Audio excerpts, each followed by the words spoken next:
किसी भी लड़की के साथ दुष्कर्म की घटना एक तरीके से उस लड़की की आत्मा तक को झकझोर कर रख देता है।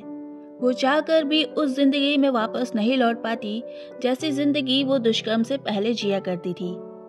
लेकिन कुछ औरतें ऐसी भी होती हैं जो ऐसी घटना के बाद खुद की हिम्मत को टूटने नहीं देती, बल्कि पहले से ज्यादा मजबूत हो जाती है और इतिहास ऐसी औरतों को हमेशा याद रखता है।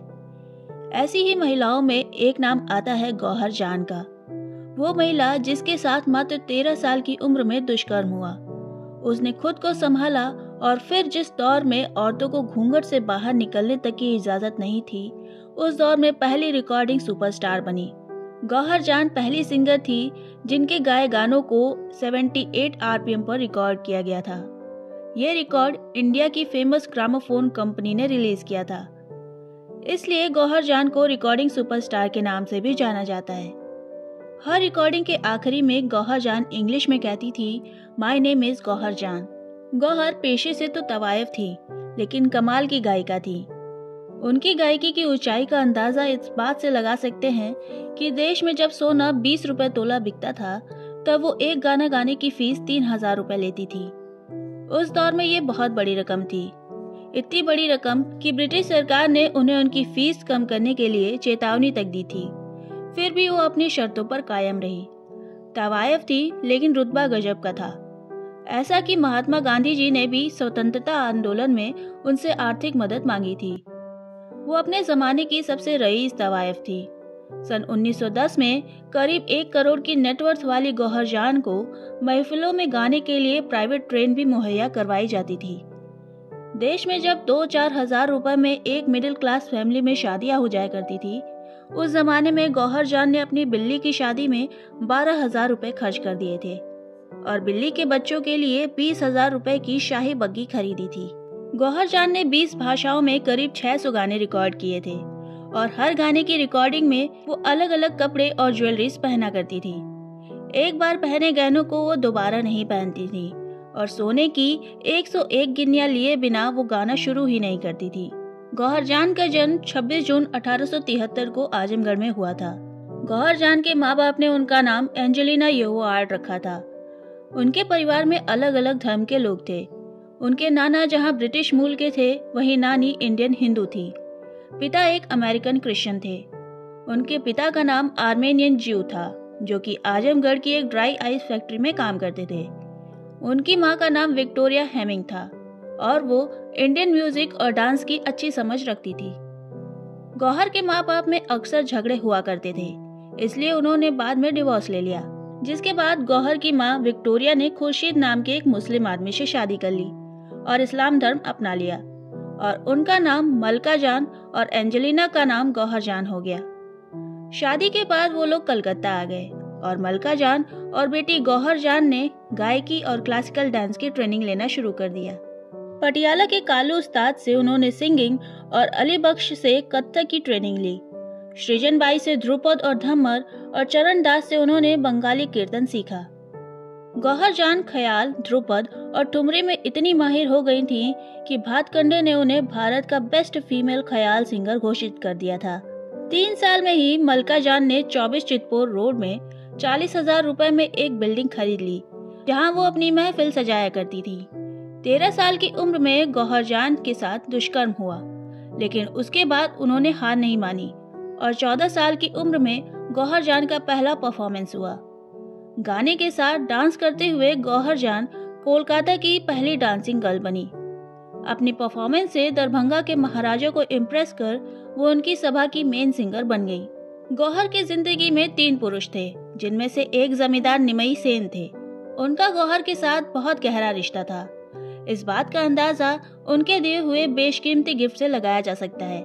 इसके अलावा सैयद गुलाम अब्बास, जो उनके साथ तबला बजाते थे, से भी उनके गहरे रिश्ते थे। लेकिन जब गौहर को उनकी शादीशुदा होने की बात पता चली, तो उनके रिश्ते में खटास आ गई। उसके बाद वो गुजराती स्टेज एक्टर अमृत वागल नायक के साथ रहने लग गई। गौहर का रुतबा ऐसा था कि वो सिर्फ राजाओं की महफिल में ही गाया करती थी, जहां राजघराने के लोग ही शामिल हुआ करते थे।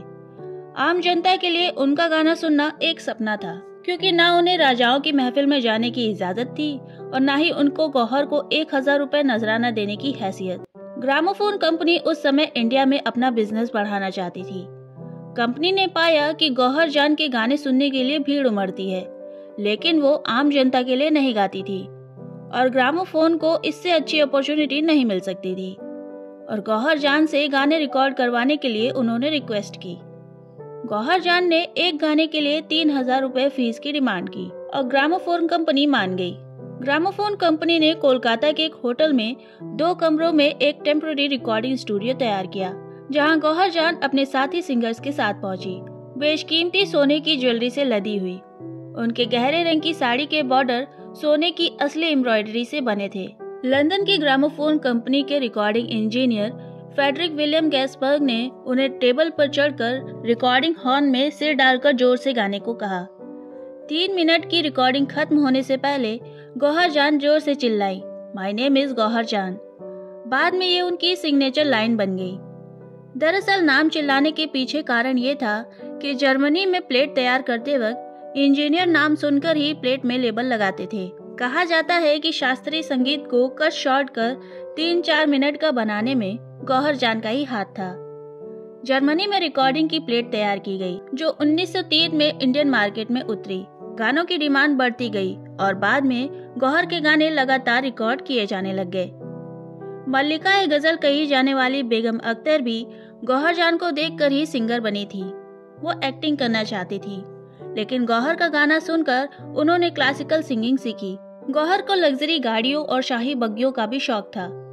हॉर्स रेसिंग का तो इतना शौक था कि वो हर साल रेसिंग सीजन में कोलकाता से मुंबई जाया करती थी। एक बार गौहर को मध्य प्रदेश के दतिया में एक परफॉर्मेंस के लिए जाना था। उस समय लिमिटेड ट्रेन्स हुआ करती थी। तब गौहर जान ने अपने साथी सिंगर, धोबी, कुक और हकीम को ले जाने के लिए एक पर्सनल ट्रेन की डिमांड की थी, जो कि पूरी भी की गई। जब गांधी जी ने स्वराज आंदोलन की शुरुआत की थी तो उन्होंने फंड इकट्ठा करने के लिए तवायफों की मदद मांगी। फंड की सख्त जरूरत थी, तो गांधी जी कोलकाता की सबसे मशहूर तवायफ गौहर जान के पास पहुंचे, जिनके हुनर और अमीरी के चर्चे देश भर में थे। गौहर जान ने फंड इकट्ठा करने के लिए हामी तो भर दी, लेकिन एक शर्त रखी कि जब वो महफिल में गाएं तो गांधी जी भी वहां मौजूद रहे। गांधी जी भी मान गए, लेकिन जब महफिल शुरू हुई तो वो पहुंचे ही नहीं।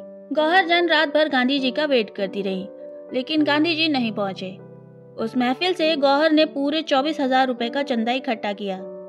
जब अगले दिन गांधी जी ने अपने साथी मौलाना शौकत अली को चंदा लेने भेजा तो गौहर ने उन्हें 12,000 रुपए देते हुए कहा कि आपके बापूजी ईमान की बात तो करते हैं, लेकिन एक मामूली तवायफ से किया हुआ वादा भी पूरा नहीं कर सकते। वो खुद नहीं आए, इसलिए स्वराज फंड अब आधी रकम का ही हकदार बनता है। बाद में गौहर ने अपने से 10 साल छोटे तबलावादक पठान से शादी कर ली, जो कि उनके असिस्टेंट भी हुआ करते थे। उस पठान ने धोखे से गौहर की जायदाद को अपने नाम कर लिया। कुछ समय बाद जब गौहर को पता चला कि शादीशुदा होने के बावजूद उनके पति का रिश्ता दूसरे औरतों से है, तो उन्होंने कानूनी लड़ाई शुरू कर दी। कानूनी लड़ाई लंबी चली, जिसमें गौहर के बचे खुचे रुपए भी लग गए। इसी समय गौहर की मां मलका जान भी गुजर गई। उस समय गुजराती स्टेज एक्टर अमृत वागल नायक गौहर के करीब आए और उनका सहारा बने। दोनों का रिश्ता 3-4 साल चला, लेकिन अचानक ही अमृत की मौत ने गौहर को तोड़ दिया। सन 1911 में बगलू नाम के एक शख्स ने कोर्ट में यह दावा किया कि गौहर जान मलका जान की जायज संतान नहीं है और कहा कि वो खुद मलका जान का बेटा है। ऐसे में मलका जान की मौत के बाद उनकी सारी संपत्ति गौहर को नहीं बल्कि उसे मिलनी चाहिए। हालांकि सबूतों की कमी के चलते गौहर ने ये केस जीत लिया। जो रिश्तेदार गौहर को सहारा देकर साथ ले गए थे, उन्होंने धीरे धीरे उनकी सारी दौलत लूट ली। आखिरी दिनों में गौहर पाई पाई की मोहताज हो गई। रिश्तेदारों से परेशान होकर गौहर जान रामपुर की सभा में सिंगर बन गई। यहाँ भी कुछ दिन रहने के बाद गौहर मुंबई चली गई। 1 अगस्त 1928 को गौहर मैसूर के राजा कृष्ण राजा वादियर पंचम के कहने पर मैसूर कोर्ट की गायिका बनी। हमेशा चाहने वालों की भीड़ से घिरी रहने वाली गौहर जान ने किसी बीमारी में बुखार बढ़ जाने के कारण हॉस्पिटल में जब दम तोड़ा तो उनकी खबर लेने वाला तक कोई नहीं था। उन्हें कब और किसने दफन किया, इस बात की भी जानकारी नहीं है। तो आज की इस वीडियो में इतना ही। अगर वीडियो पसंद आया हो तो वीडियो को लाइक शेयर करें और चैनल को सब्सक्राइब करें मिलते हैं अगले वीडियो में, तब तक के लिए बाय।